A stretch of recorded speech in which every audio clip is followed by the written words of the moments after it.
Lovable.dev, yet another product with a lot of bold claims and a lot of promises.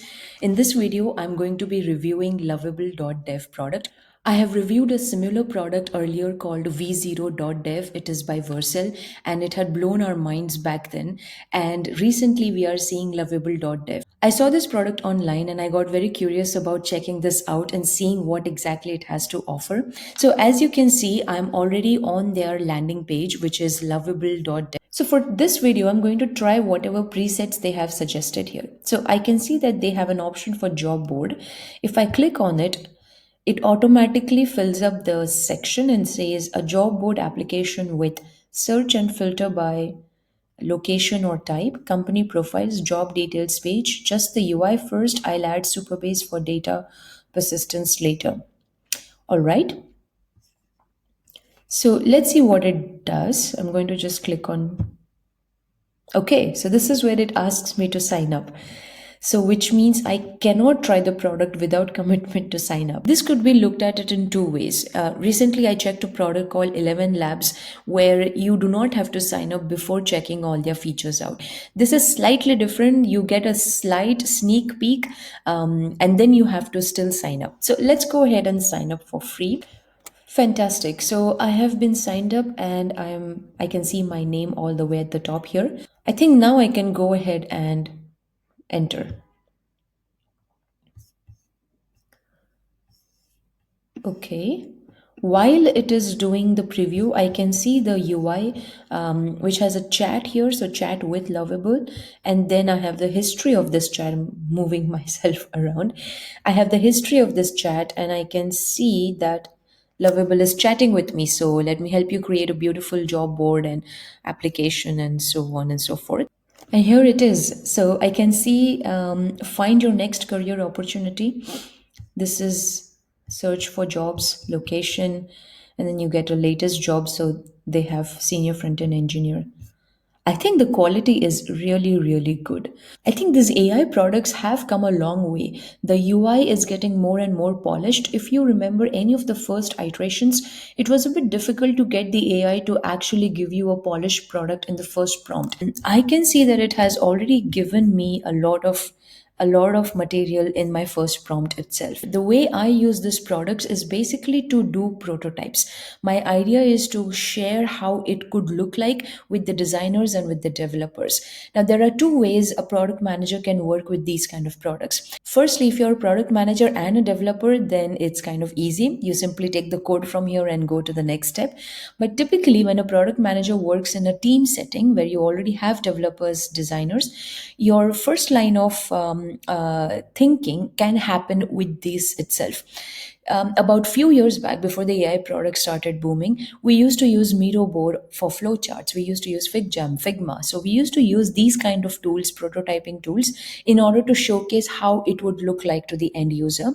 And then the designer would go and refine it, polish it, then the developer takes up for the development. Now what's happening, I can iterate on these prompts as per my wish, and I can directly talk to the designers and developers with a very refined output. It is actually going to help cut down the time for prototyping. All right, so let's see rest of the things. They have an option for history. So I can see history of my chats with, I can have one. I already see one, which is add job board UI components. And I can see my current chat. So that's one feature here. And at the top, I see option for project settings. So these are nice.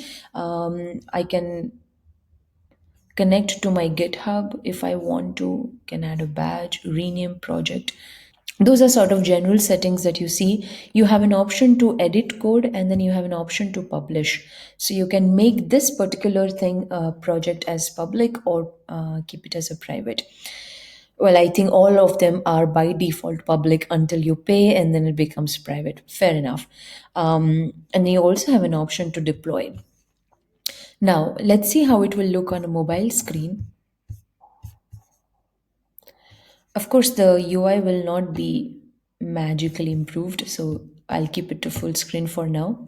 So I'm back to the dashboard and I want to try out another prompt. As a product manager on a day to day basis, you are probably not building every day a big product. You are trying to do some improvements. And one of the overlooked part or not so loved part are the internal tools. And internal tools have become my favorite part because they somehow give us sort of a practice ground for building products for the consumers and the end users.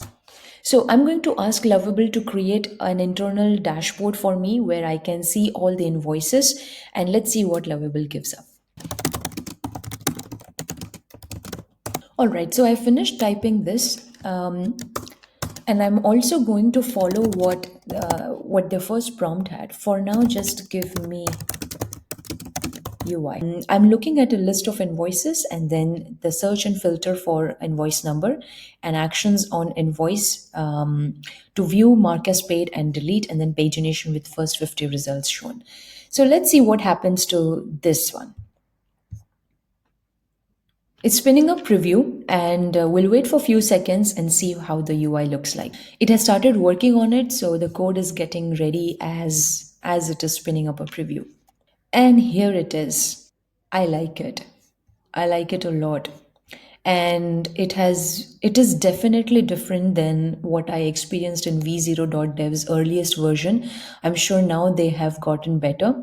But if you watch my v0.dev video, you will notice that I had to do a lot of iterations to even get to a level that I'm seeing in the first iteration here. On this screen, I can see that it has adhere to my prompt very nicely. I can search with an invoice number. I have an option to filter. There is an invoice number list of invoices. I have status, which I did not ask for, by the way. I did not specify statuses. I can view, I can mark as paid, and I can delete this. And also it gave me pagination with first 50 results. I'm back to my dashboard. I think Lovable.dev has been an exceptional product. With the first prompt itself, I could get a polished result and I did not have to chat with the Lovable chatbot to make the iterations and make the product better.